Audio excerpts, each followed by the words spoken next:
तोरा बाप के तोरा बाप के फाटे छो तोरा बाप के फाटे छो डीजे मनीष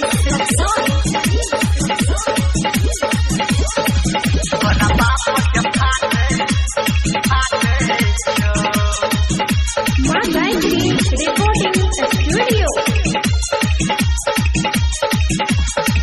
हम करब बियाह के कोना तोहर अगुआ काटै छो हम करब बियाह के कोना तोहर अगुआ काटै छो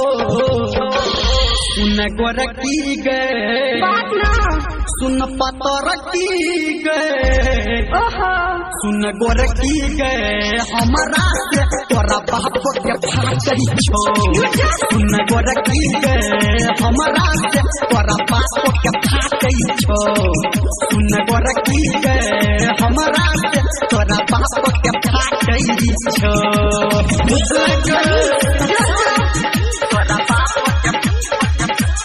बाप के फाटे छो तोरा बाप के फाटे छो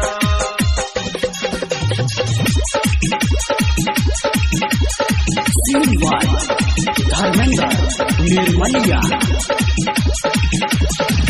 कितना दिन जीत गोरकी बाप के तू डर से चलन के भाग जाइ छी अपना अपना घर से अपना घर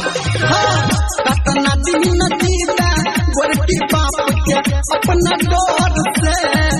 चलन के भाग जाइ छी अपना अपना घर से तोहर माई खेलै छौ खेला तोहर भैया छाँटै छो सुन गोरकी गे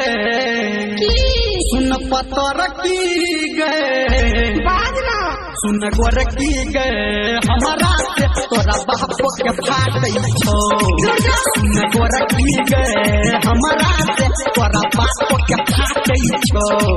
सुन गोरकी गे हमरा से तोरा बाप के फाटै छो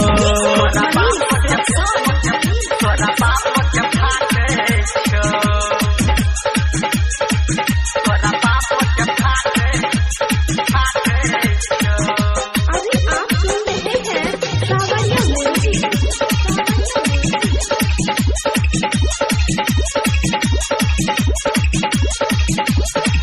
हमरा नहीं डर लागे गोरकी कखनो मार से